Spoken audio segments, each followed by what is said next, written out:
महिला दिनाच्या 2 दिवस आधीची म्हणजे 6 मार्चची घटना. नाशिकच्या सुप्रसिद्ध आयुर्वेद तज्ज्ञ डॉक्टर मनीषा जेजुरकर यांनी राहत्या घरी गळफास घेत स्वतःला संपवल्याची बातमी आली आणि सगळ्या नाशिकला धक्का बसला. मनीषा यांना त्या अवस्थेत त्यांचा पती डॉक्टर निलेश जेजुरकरनं पाहिलं होतं. त्यांना लागलीच मनीषा यांच्या भावाला आणि बहिणीला या गोष्टींची माहिती दिली. त्यांनी मनीषा यांना हॉस्पिटलमध्ये नेलं, पण उपचाराआधीच त्यांचा मृत्यू झाला होता. पोलिसांनी या प्रकरणात अकस्मात मृत्यूची नोंद केली. डॉक्टर निलेश जेजुरकर हा सुद्धा प्रसिद्ध मनोविकार तज्ज्ञ.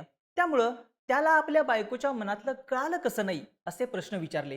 पण त्यानंतर या प्रकरणात मनीषा यांच्या कुटुंबियांनी केलेले आरोप चर्चेत आले आणि त्याहीपेक्षा मोठा ट्विस्ट आला एका दोरी आणि खिडकीमुळं. डॉक्टर मनीषा यांच्या बहिणीने आरोप केला की मनीषा यांचा मृतदेह खिडकीला लटकवलेल्या अवस्थेत आढळून आला. खिडकीला दोर बांधून स्वतःला कसं संपवता येईल? त्यांनी स्वतःला संपवलं नाही तर त्यांची हत्या झाली आहे असा आरोप डॉक्टर मनीषा यांच्या कुटुंबियांनी केलाय. आधी स्वतःला संपवल्याची बातमी, नंतर नवऱ्याने त्रास दिल्याचे आरोप आणि आता खिडकीमुळं वाढलेलं मृत्यूचं गूढ. डॉक्टर मनीषा जेजुरकर यांच्यासोबत नेमकं काय घडलं पाहूयात या व्हिडिओमधून. नमस्कार, मी ओंकार आणि तुम्ही पाहताय बोल भिडू. नाशिकच्या गंगापूर रोड जवळच्या DK नगर परिसरात डॉक्टर निलेश जेजुरकरचं कुटुंब राहतं. निलेशचं लग्न 2009 मध्ये झालं. निलेश नाशिकच्या जिल्हा शासकीय रुग्णालयात मानसोपचार तज्ज्ञ, तर पत्नी डॉक्टर मनीषा या आयुर्वेदिक तज्ज्ञ. स्वतःचं त्यांचं क्लिनिक होतं.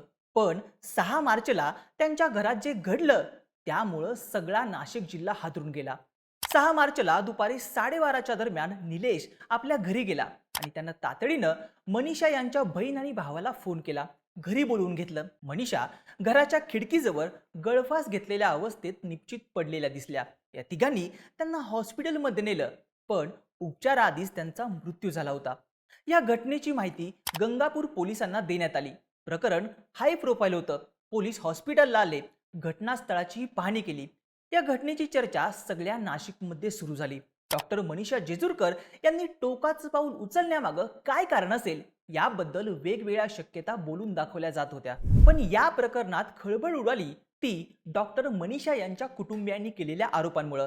मनीषा यांच्या बहिणीचं म्हणणं होतं निलेशच्या त्रासाला कंटाळूनच मनीषा यांनी स्वतःला संपवलं आहे.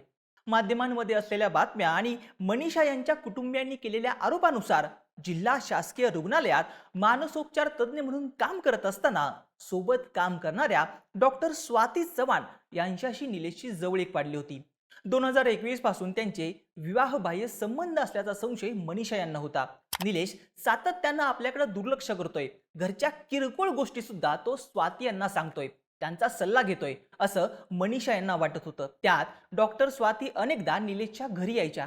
त्यामुळं या नवरा बायको मधले वाद वाढले. त्यातून निलेशनं मनीषा यांना मानसिक त्रास दिला आणि या सगळ्याला कंटाळून मनीषा यांनी टोकाचं पाऊल उचललं असा आरोप मनीषा यांच्या बहिणीनं केला. त्यांच्या कुटुंबियांचं म्हणणं होतं की दोन्हीकडच्या कुटुंबियांनी अनेकदा मीटिंग्स घेऊन यावर तोडगा काढण्याचा प्रयत्न केला, पण तरीही काही सुधारणा झाली नाही. उलट नवऱ्याचा त्रास आणखीन वाढला, भांडणं झाली आणि यामुळेच डॉक्टर मनीषा यांनी टोकाचं पाऊल उचललं. या सगळ्यावर डॉक्टर मनीषा यांच्या माहेरच्यांनी रविवारी 8 मार्चला नाशिकच्या गंगापूर पोलीस स्टेशनला जात डॉक्टर निलेशच्या विरोधात स्वतःला संपवण्यास प्रवृत्त केल्याप्रकरणी तक्रार दाखल केली. माध्यमांमध्ये असलेल्या बातम्यांनुसार गुन्हा दाखल होऊ नये म्हणून काही डॉक्टर तसंच जिल्हा रुग्णालयातील अधिकारी यांनी दबाव आणण्याचा प्रयत्न केला. पण डॉक्टर मनीषा जेजुरकर यांच्या माहेरचे दुपारपासून रात्री उशिरापर्यंत गंगापूर पोलीस ठाण्यामध्ये ठाण मांडून बसले. कुटुंबियांच्या पाठपुराव्यानंतर BNSच्या कलम 108 नुसार गुन्हा नोंदवण्यात आला. पण डॉक्टर निलेश जेजुरकर सध्या फरार आहे.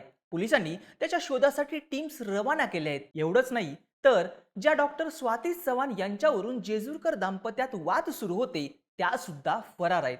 त्यामुळं या दोघांनी फरार होण्याचं नेमकं काय कारण आहे याबद्दल अनेक शंका उपस्थित केल्या जात आहेत. एका बाजूला या शंका असताना दुसऱ्या बाजूला मनीषा यांच्या मृत्यूचं गूढ आणखीन वाढलं आहे.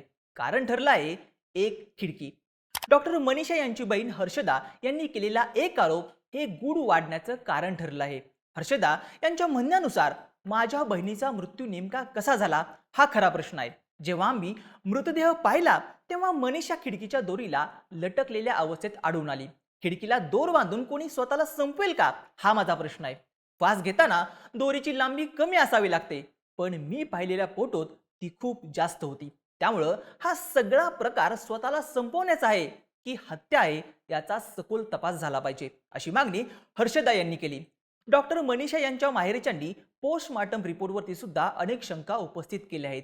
पोस्टमार्टम रिपोर्टमध्ये मनीषा यांनी गळफास घेत स्वतःला संपवलं असं नमूद करण्यात आलं आहे. पण त्यांच्या माहेरच्या लोकांचं म्हणणं आहे की निलेश आणि स्वाती हे एकाच हॉस्पिटलमध्ये कामाला होते. याच हॉस्पिटलमध्ये पोस्टमार्टम झालं. त्यामुळं या दोघांना वाचवण्यासाठी पोस्टमार्टम रिपोर्टमध्ये काही फेरफार केला आहे का? जर स्वाती चव्हाण निर्दोष असतील तर त्या सध्या फरार का आहेत, असा प्रश्न नातेवाईकांनी उपस्थित केले आहेत. सगळ्या नाशिकमध्ये प्रसिद्ध असलेल्या महिला डॉक्टरचा अशा प्रकारे मृत्यू झाल्यानंतर 4 दिवस उलटले तरी या मृत्यूमागचं कारण अजूनही अस्पष्टच आहे. सुरुवातीला मानसिक ताणामुळे झालेली घटना आहे का असा संशय असताना या प्रकरणाला कौटुंबिक त्रासाचा अँगल मिळाला. पण आता प्रश्न आहे की ही हत्या आहे का? कारण ठरलंय खिडकी आणि दोरीची लांबी यावरून उपस्थित झालेल्या शंका. सध्या पोलीस कुटुंबीय, शेजारी आणि सोबत काम करणारे आणि इतर ओळखीच्या लोकांची चौकशी करत या प्रकरणाचा तपास करत आहेत. पण असूनही हाती न लागलेला मुख्य संशयित आणि खिडकीजवळ सापडलेला मृतदेह यामुळं एकच गोष्ट कायम आहे. डॉक्टर मनीषा जेजुरकर यांच्या मृत्यूचं न उलगडलेले एक कोडं.